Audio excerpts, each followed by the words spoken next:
Kalau untuk anak-anak apalagi ya di usia di bawah 10 tahun, 4 tahun, 5 tahun, itu kan sebenarnya anak-anak itu kan bagaimana orang tua mendapatkan sesuatu hal yang misalnya membuat dia sakit gitu ya. Itu pasti menyalahkan orang lain atau menyalahkan sesuatu yang ada di luar dirinya.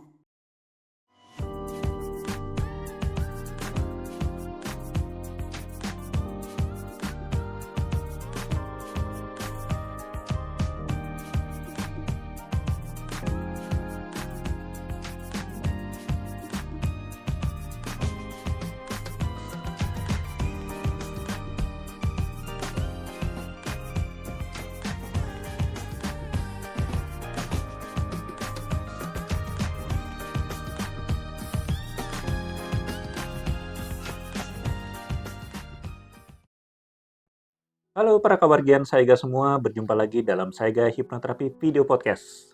Seperti biasa, saya tidak sendiri. Kali ini saya ditemani oleh Ibu Widi. Apa kabar Bu Widi? Sehat selalu? Alhamdulillah. Syukur Alhamdulillah ya.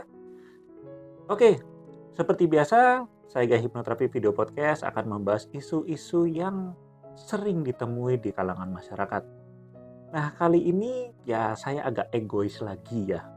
Saya ingin membahas dengan Bu Widi ya, karena saya mendapat kekhawatiran. Jadi dalam profesional saya sebagai seorang dokter, saya sering mendapatkan ada pasien-pasien saya, seorang anak yang dibawa oleh orang tuanya. Nah, ini kok sering ya, itu kan tiba-tiba dia ngomong misalnya, "Iya dok, ini si anaknya bandel, sukanya makan pedas, sukanya main sepeda siang-siang, Mas. Pokoknya anaknya kayak disalah-salahin terus." Nah, ya mungkin bagi para kawargian Saiga semua ya menganggap ini hal yang wajar gitu kan ya. Ya ada juga mungkin yang ya tanpa sengaja atau mungkin melihat orang tua lainnya pun seperti itu ya. Ya kembali lagi ini adalah suatu kondisi yang memang ada di masyarakat. Tapi saya agak karena mendalami hipnoterapi dan kedokteran juga, saya kok merasa ini ada suatu masalah ya. Nah, karena itu kali ini saya ditemani Bu Widi yang memang seorang psikolog yang mengkhususkan pada tumbuh kembang ya. Nah, tumbuh kembang anak. Nah, ini bagaimana nih ketika orang tua menyalahkan anak dan anaknya ini usia ya katakanlah kebanyakan ya masih di bawah 10 tahun, bahkan ada yang 7 tahun, ada yang 4 tahun itu sudah mulai disalah-salahkan nih. Sebetulnya bagaimana? Boleh nggak sih sebetulnya atau gimana? Iya, ini yang agak lucu ya. Karena gini, kalau untuk anak-anak apalagi ya di usia di bawah 10 tahun, 4 tahun, 5 tahun, itu kan sebenarnya anak-anak itu kan bagaimana orang tua. Gitu. Jadi, kalaupun anaknya yang disalahkan karena melakukan suatu kesalahan atau misalnya melakukan sesuatu yang tidak diharapkan orang tua gitu. Harusnya kan kembali dulu kepada diri orang tua sendiri. Gitu. Pola asuh yang diberikan kepada anak itu seperti apa? Masa iya gitu kan, harusnya anak itu kan ya masih ada di dalam kendali orang tua, harusnya anak itu kan mengikuti apa yang diperintahkan orang tua lah, boleh dibilang seperti itu ya, bukannya jadi orang tua malah nurut sama anak. Ini kebalikan, kebanyakan malah orang tua yang dikendalikan oleh anak, bukan anak yang dikendalikan oleh orang tua. Ya kembali lagi tadi, kalau misalnya ditanya kenapa, kalau misalnya saya keras katanya gitu, takutnya nanti anak malah jadi trauma, takut sama saya. Ya kerasnya gimana? Maksudnya di sini kalau misalnya memberikan pola asuh kepada anak bukan keras, tapi penuh dengan kasih sayang namun tegas. Tegasnya apa? Kalau misalnya tadi ya, contoh kecilnya, ini lagi panas terik ya. Anak misalnya mau main panas-panasan atau main sepeda tadi. Apakah boleh? Ya tergantung lihat kondisinya gitu. Kalau misalnya orang tua merasa bahwa jangan deh, nanti aja main sepedanya sore kalau hari sudah agak teduh gitu misalnya kan. Nah, anaknya misalnya nangis, marah-marah. Kadang ya udahlah daripada berisik, daripada pusing di rumah, ya udahlah bolehlah main. Tapi pada akhirnya kan ketika anak diberikan ruang kebebasan tanpa batasan, pada akhirnya ketika nanti anak menuntut sesuatu dan tidak diberikan, anak misalnya nangis, marah-marah, tadinya marah-marah standarnya misalnya ada di 5, nilainya nanti naik lagi ke 6, ke 7. Karena yang namanya anak-anak pasti akan mencari celah bagaimana caranya agar apa yang dia inginkan didapatkan oleh dia gitu kan, akan diturut oleh orang tua. Nah, yang kebanyakan yang terjadi adalah orang tua menuruti karena tadi pusing lah daripada berisik, atau nanti kalau misalnya nggak boleh nanti dia malah trauma sama saya. Ya trauma yang bagaimana, maksudnya bentukan trauma di masa kecil itu kan seperti apa? Artinya gini, kita berikan pemahaman kepada anak kalau misalnya panas-panasan atau main sepeda di bawah terik matahari itu kan nanti kondisinya bagaimana. Bagusnya kalau misalnya memang dari secara kesehatan nanti dampaknya apa. Misalnya begitu. Anak kalau dikasih paham dia juga mau ngerti kok. Tapi kalau misalnya dia mencoba untuk mengendalikan orang tua, ya orang tua juga harus konsisten dan tegas. Tegas itu bukan berarti galak ya, bukan berarti keras, bukan berarti harus marah-marah sampai anak juga dipukul atau apapun gitu kan secara fisik gitu ya. Tapi benar-benar diberikan pemahaman apa yang misalnya pola asuh atau ada aturan di rumah yang harus dilakukan atau ditaati oleh anak. Nah, jadi kata kuncinya di sini sebetulnya adalah kita seharusnya memberikan pemahaman ya, tadi memberikan batasan yang tegas. Kenapa kita katakanlah tidak memperbolehkan dia ya tadi mungkin jajan sembarangan, main sepeda dan lain-lain ya. Nah, bahkan ini kan banyak juga kasusnya di mana ini orang tua malah menyalahkan objeknya. Ya, itu tadi misalnya jatuh, aduh lantainya nih nakal gitu kan. Kesandung, aduh batunya yang nakal. Nah, ini kalau secara tadi psikologi perkembangan anak sendiri, ini akan membuat anak ini jadi gimana nih sebetulnya nih ketika terjadi seperti ini? Iya, itu tuh sering terjadi ya. Jatuh, lantainya ya katanya pukul aja, atau kejedut. Nih mejanya nih yang nakal, pukul aja. Nah, itu malah diajarkan anak ketika anak mendapatkan misalnya bukan celaka ya, tapi misalnya mendapatkan sesuatu hal yang misalnya membuat dia sakit gitu ya. Itu pasti menyalahkan orang lain atau menyalahkan sesuatu yang ada di luar dirinya. Yang pada akhirnya dia akan belajar ketika dia sudah dewasa atau remaja, kalau misalnya ada sesuatu, ini gara-gara dia nih saya jadi begini, ini gara-gara orang itu saya jadi begini. Yang baik adalah ketika anak jatuh, nggak apa-apa gitu kan, misalnya jatuh ya, makanya lain kali hati-hati ya, tidak lari-lari atau jalan aja gitu kan misalnya. Kembali pemahaman tadi ya. Gitu. Pada akhirnya kan dia jadi belajar untuk berhati-hati dalam melakukan sesuatu, dan ketika ada sesuatu yang terjadi dalam dirinya, dia tidak lagi menyalahkan lingkungan luar. Dia mungkin akan jadi lebih introspeksi diri ya. Kalau saya begini, artinya jangan-jangan mungkin ya memang salah saya. Itu. Misal anak ulangan nilainya kecil, gara-gara gurunya sih ngajarnya nggak bisa, nggak bener, jadi kan aku nggak ngerti-ngerti gitu. Padahal mungkin dia nggak belajar. Nah, ini parahnya kadang-kadang orang tuanya ikutan. Ini gurunya gimana sih nggak bisa ngajar gitu. Nah, betul. Itulah yang terjadi. Jadi kompakan gitu ya, dua-duanya menyalahkan sekolah. Betul. Betul dok. Nah, itulah yang memang mulai dari, maksudnya untuk para ibu muda ya, terutama orang tua muda, ketika mengajarkan sesuatu pada anaknya, tidak boleh lagi gitu yang selalu menyalahkan sesuatu atau di luar diri si anak ketika anak misalnya mendapatkan celaka ya, tadi misalnya jatuh, kejedut atau apalah gitu kan. Nah, itu tadi ya, jadi dari pembahasan Bu Widi ini saya mendapatkan insight ya yang menarik ya, bahwa ketika kita kembali tidak menyalahkan faktor-faktor luar tadi ya, tapi kita memberikan pemahaman bagaimana supaya si anak ini belajar dari kejadian tersebut. Maka ini kan sebetulnya mengajarkan sebuah tanggung jawab. Betul. Dan kita juga sebetulnya mengajarkan bahwa ya dia bisa merubah kejadian itu menjadi pelajaran yang bisa dia pakai untuk lain kali. Ya. Lebih berhati-hati, lebih waspada, lebih meningkatkan kemampuan diri dia gitu kan.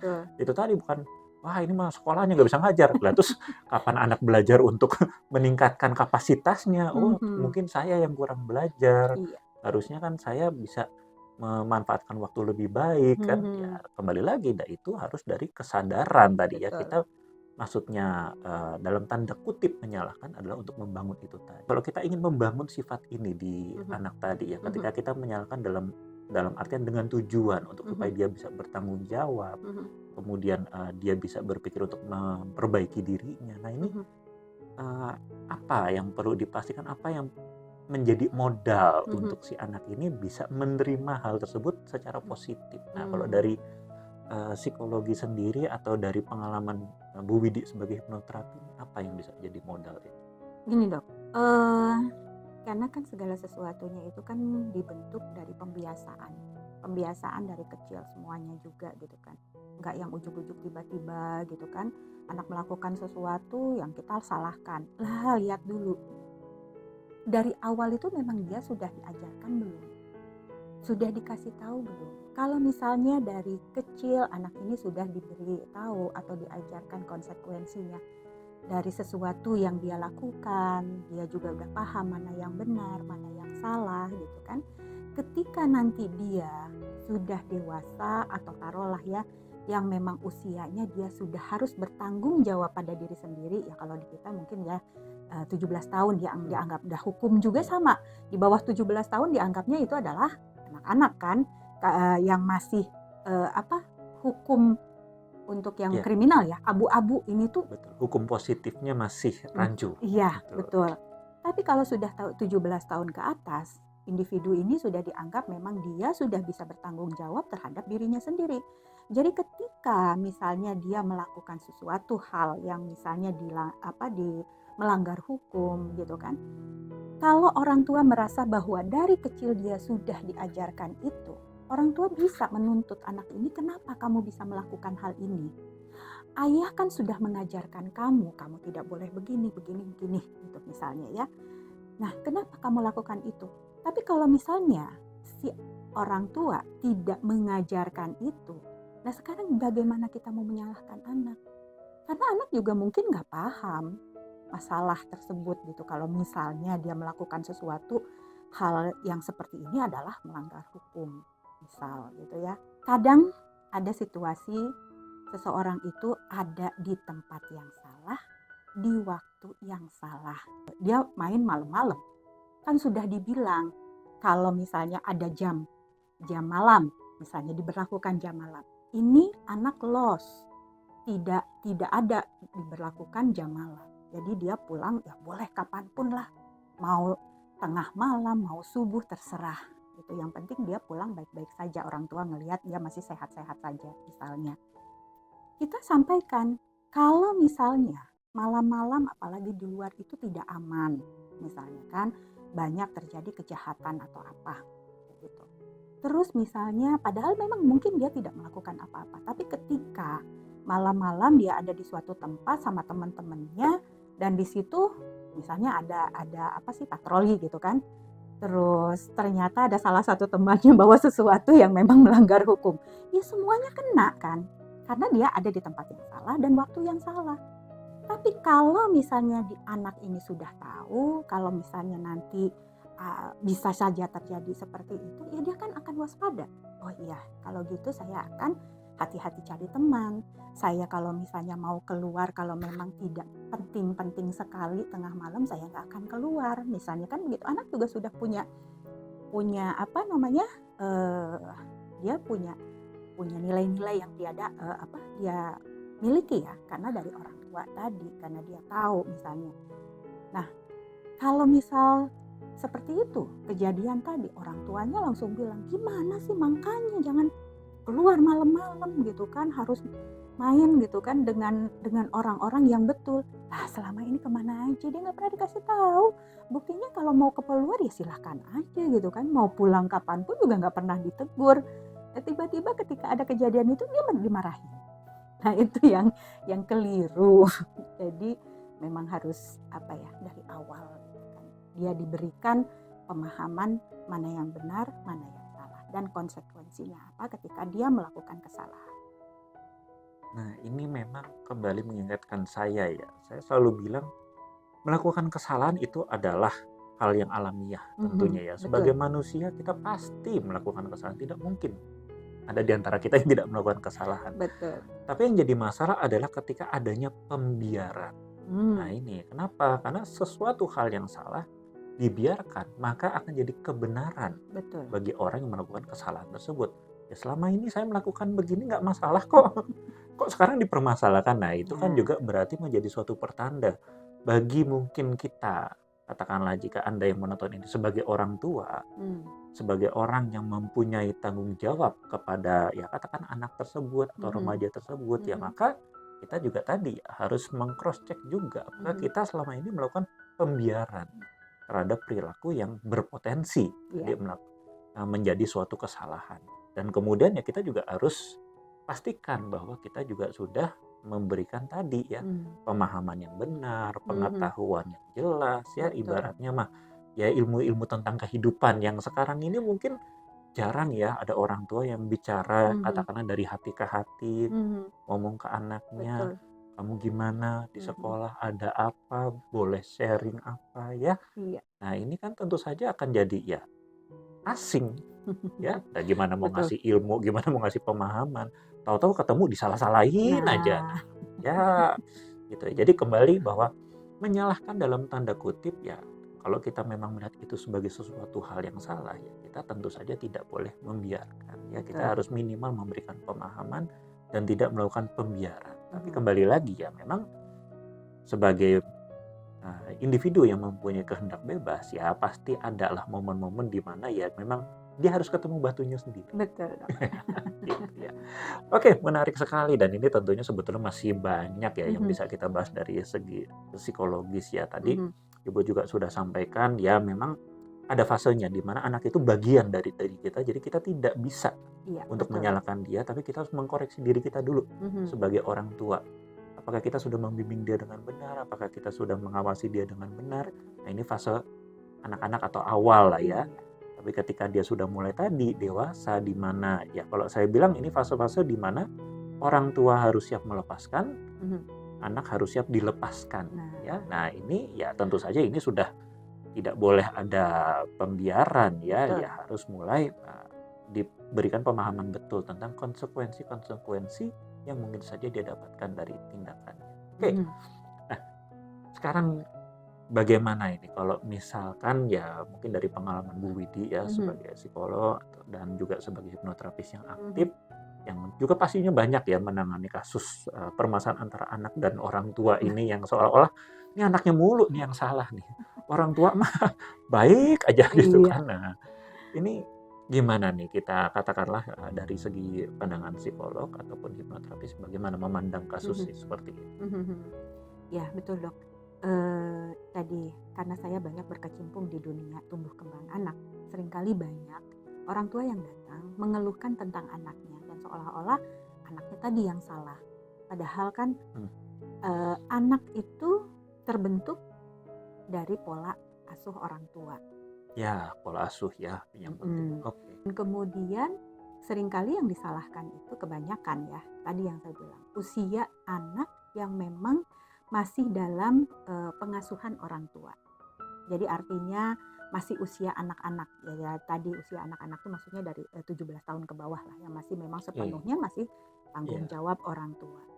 Seringkali orang tua datang dengan keluhan anaknya dan ketika ditemukan masalah ternyata adalah masalahnya dari orang tua tadi gitu kan.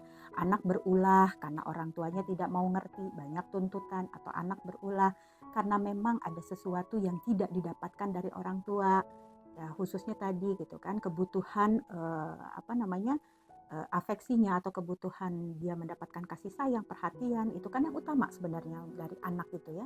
Dan itu tidak mendapatkan dari orang tua. Tapi orang tua merasa dia sudah memberikan banyak dan terlalu banyak kepada anaknya. Tapi kenapa anaknya masih menuntut dengan perilaku yang bikin orang tuanya jengkel misalnya ya. Kata kuncinya itu jengkel sih ya. Ya. Gitu.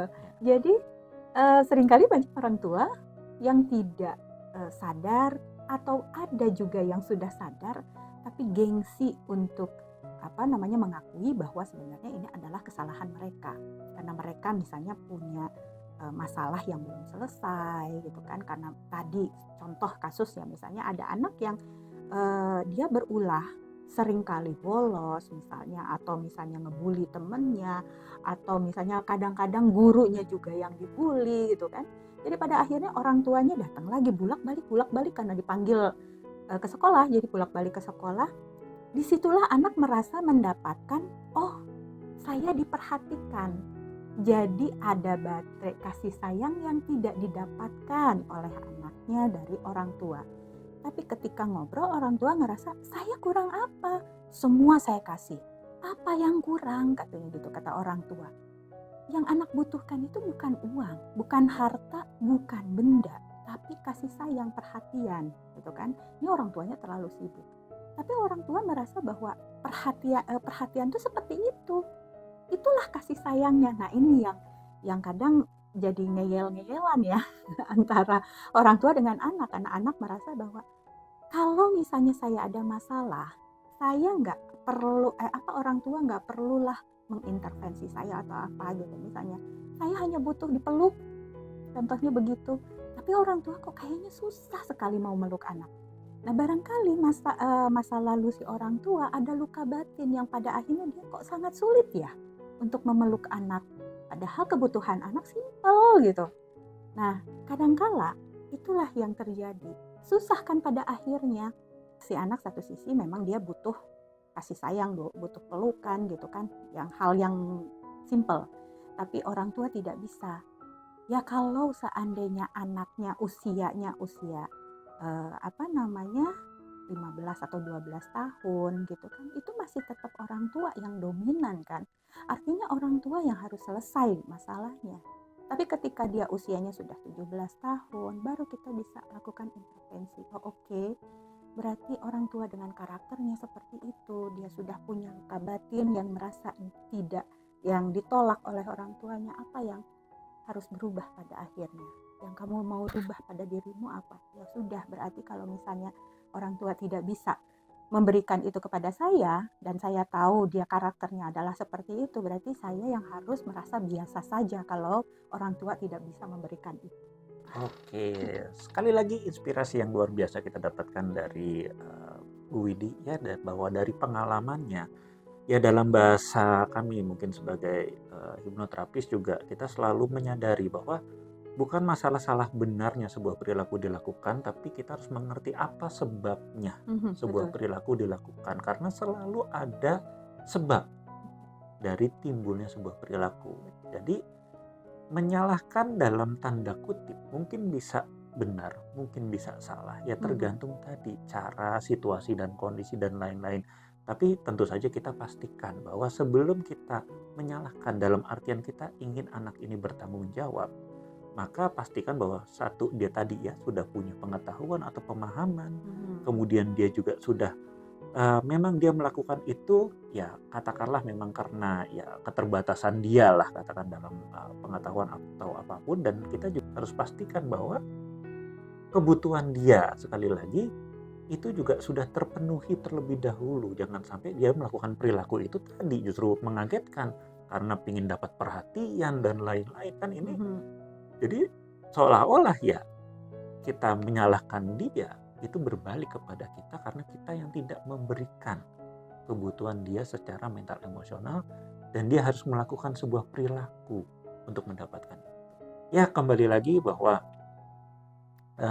tadi ya kalau dari segi hipnoterapi ya memang kita juga harus melihat ini dari kedua sisi ya, dari sisi tadi orang tuanya mungkin juga mempunyai luka batin atau trauma yang membuat dia tidak bisa menyampaikan kebutuhan emosional bagi sang anak ya, dan yang sang anak juga akhirnya jadi terluka karena tidak mendapatkan kebutuhan itu. Jadi dua-duanya tentu saja harus mendapatkan ya penanganan kalau dari segi hipnoterapi ya.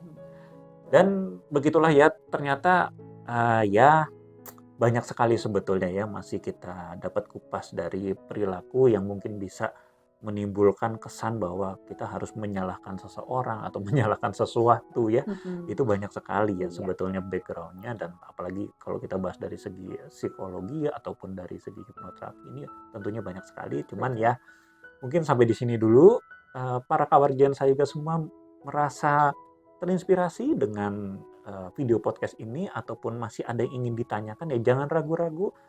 Silakan tulis komennya, jangan lupa juga untuk di-like dan subscribe channel Sayega Hipnoterapi.